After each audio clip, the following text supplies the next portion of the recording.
हाँ जी दोस्तों, so before starting video kindly pause the video and read it very very carefully. जो भी लिखा है इसको पहले पढ़ लो, उसके बाद आगे जाना। ठीक है, तो पहले पॉज करो दोस्तों की वीडियो और पढ़ो। ओके, सो आई होप आप पढ़ चुके हो। अब अपन चलते आगे।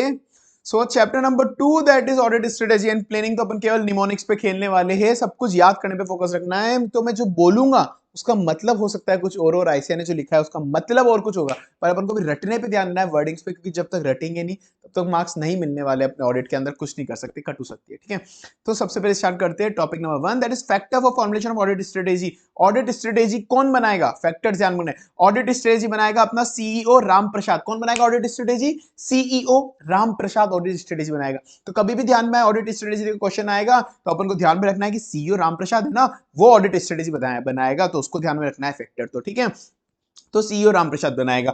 अब सीईओ रामप्रसाद। सी से कैरेक्टरिस्टिक ऑफ एंगेजमेंट ध्यान में रखना है। ई से effort, factor directing the team efforts, factor directing the team efforts, factor directing the team efforts. E से एफर्ट्स, सी से कैरेक्टरिस्टिक ऑफ एंगेजमेंट, ओ से ऑब्जेक्टिव ऑफ रिपोर्टिंग, रिपोर्टिंग का क्या ऑब्जेक्टिव है? सी से कैरेक्टरिस्टिक ऑफ एंगेजमेंट, ई से एफर्ट्स ऑफ टीम, और ओ से रिपोर्टिंग ऑब्जेक्टिव, ओ से objective reporting objective. CEO Ramprasad. R से रिसोर्सेज, आर से रिसोर्सेज, आर से resources, and T of resources, nature timing extend of resources, nature timing extend of resources. P से preliminary engagement activities का result, preliminary engagement activities का result, preliminary engagement activities का result. CEO Ramprasad, CEO Ramprasad. C से characteristic of engagement, ई से efforts, सी ओ से reporting का objective हो गया, आर से रिसोर्सेज का एनटी हो गया, पी से प्रीलिमिनरी एक्टिविटीज का रिजल्ट हो गया। साथ साथ बोलना तो ही याद होगा, वरना तो भूल ही जाना।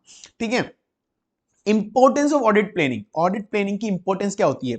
इंगेजमेंट टीम को इंपॉर्टेंट तौर से, इंगेजमेंट टीम को इंपॉर्टेंट तौर से मैनेज करता है, इंगेजमेंट टीम को इंपॉर्टेंट तरीके से मैनेज करता है, इंगेजमेंट टीम को इंपॉर्टेंट तरीके से मैनेज करता है, इंगेजमेंट टीम को इंपॉर्टेंट तरीके से मैनेज करता है, इंगेजमेंट टीम को इंपॉर्टेंट तौर पे मैनेज करता है, इंगेजमेंट टीम को सेलेक्ट करना, कोऑर्डिनेट करना। इंगेजमेंट को मैंने सेलेक्ट भी करा, सबसे पहले हायर करा, मतलब इंगेजमेंट को सेलेक्ट भी करा, कोऑर्डिनेट भी करा, उनको डायरेक्ट सुपरवाइज भी करा। या फिर ऐसे करो, एंगेजमेंट टीम को सेलेक्ट करा, उनको काम पे लगा के डायरेक्ट सुपरवाइज करा, फिर सबको कोऑर्डिनेट करा। एंगेजमेंट टीम को सेलेक्ट करा, उनको काम पे लगा के सबको डायरेक्ट सुपरवाइज करा, फिर उनको कोऑर्डिनेट करा। तो एंगेजमेंट टीम को ये तीनों काम करेगा, एंगेजमेंट को सेलेक्ट भी करना, कोऑर्डिनेट भी करना, डायरेक्ट सुपरवाइज भी करना। एंगेजमेंट टीम को इंपॉर्टेंट तौर पे मैनेज करता है, इंपॉर्टेंट चीजों पे ध्यान देना, इंपॉर्टेंट प्रॉब्लम पे, इंपॉर्टेंट एरियाज पे, इंपॉर्टेंट एरियाज पे ध्यान देना है, devote attention two important area, और इंपॉर्टेंट प्रॉब्लम मतलब पोटेंशियल प्रॉब्लम को पहले सॉल्व करना है, मैनेज करना। इससे प्रॉपर्ली मैनेज और ऑर्गेनाइज हो जाती है अपनी ऑडिट, अगर अपना ऑडिट प्लानिंग अच्छा है तो। एंगेजमेंट टीम को इंपॉर्टेंट तौर पे मैनेज करना।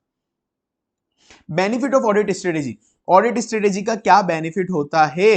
रिसोर्सेस को एम्प्लॉय करना, अलोकेट करना, और कब अलोकेट करना।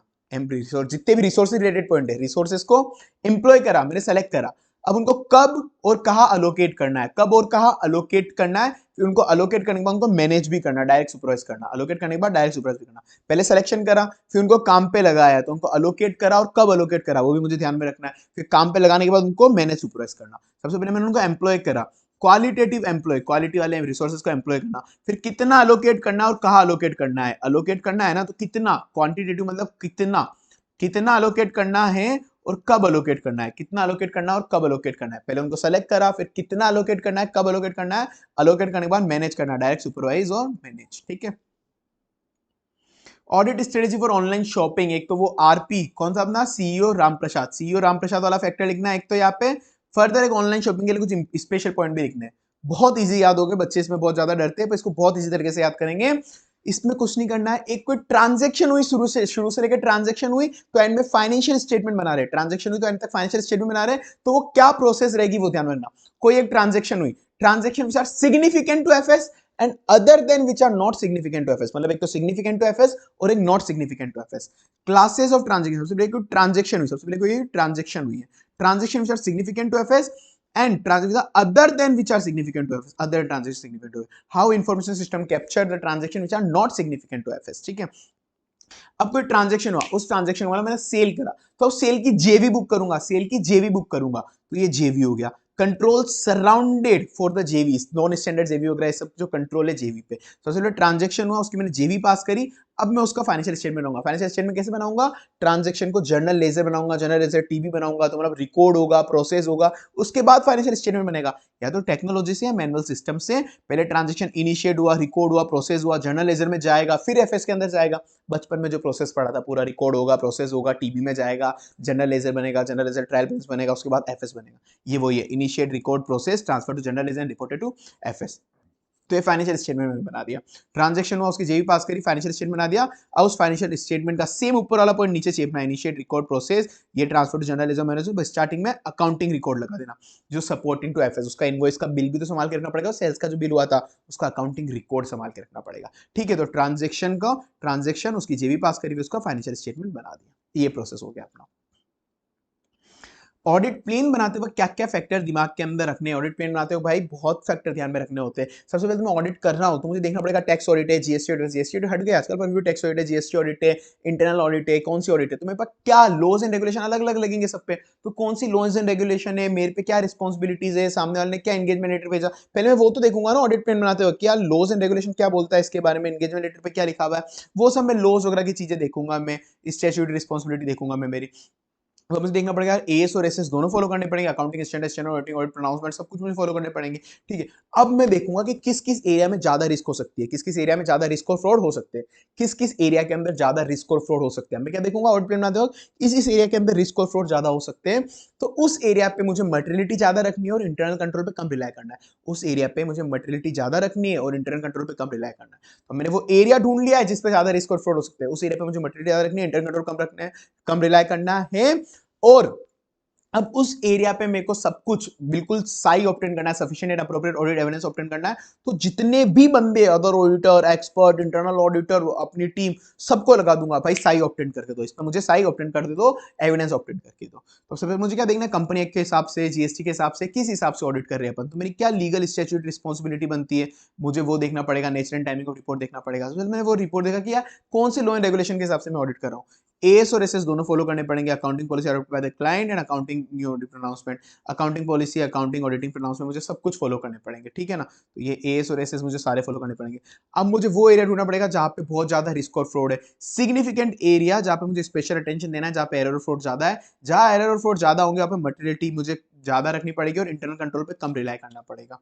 ठीक है, अब मैं उस एरिया पे एविडेंस ऑब्टेन करने के लिए मेरे सारे के सारे रिसोर्स लगा दूंगा, और एरिया पे मुझे ऑडिट एविडेंसेस ऑब्टेन करने हैं तो सारे रिसोर्स लगा दूंगा, internal auditor, other auditor, expert हो, जॉइंट ऑडिटर, स्टाफ हो, सब कुछ उधर लगा दूंगा मैं। ठीक है, तो ये इसको ऐसे याद करना है अपन को।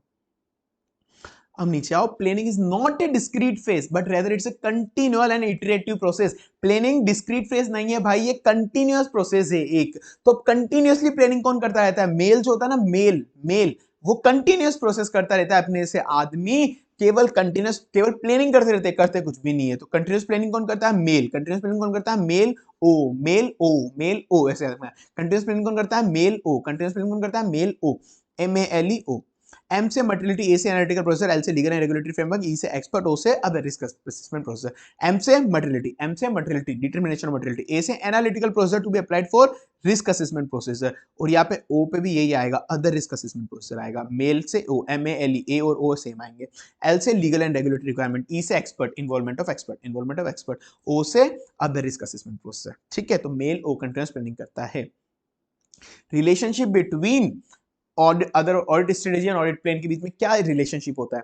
स्ट्रेटेजी जो होती है, स्ट्रेटेजी पहले बनती है, प्लान बाद में बनता है। तो स्ट्रेटेजी पहले बनती है, प्लान बाद में बनता है, मतलब प्लान और डिटेल में बनेगा। स्ट्रेटेजी पहले बन गई, प्लान बाद में बना। तो वो जो होता है, प्लान जो बनता है वो स्ट्रेटेजी को ध्यान में रख के बनेगा। स्ट्रेटेजी पहले बना दी, अब उसके ध्यान में रख के प्लान बनेगा, तो बहुत डिटेल में बनेगा, वो बहुत ज्यादा डिटेल में बनेगा। तो उसको स्ट्रेटेजी के ध्यान में रख के अपन ने प्लान बनाया, वो डिटेल में बनेगा, मतलब उसके अंदर अपन सब कुछ डाल देंगे, एंटी ऑफ कौन से प्रोसेसर कब लगाने, क्या लगाने, सब कुछ डाल देंगे। ओवरऑल दोनों इंटर रिलेटेड होते हैं। स्ट्रेटेजी पहले बनती है, उसके बाद प्लान बनता है। तो audit strategy provide a guideline for developing audit plan.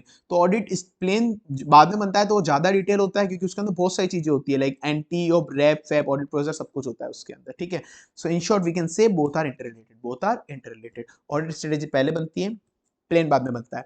तो प्लान बाद में बनता है तो वो स्ट्रेटेजी को ध्यान में रख के बनता है, वो गाइडलाइन देता है स्ट्रेटेजी प्लान को बनाने में। अब प्लान डिटेल के अंदर होता है, तो उसके अंदर फालतू का कचरा वचरा सब कुछ होता है, एंटी ऑफ ऑडिट प्रोसेसर वगैरह सब कुछ होगा।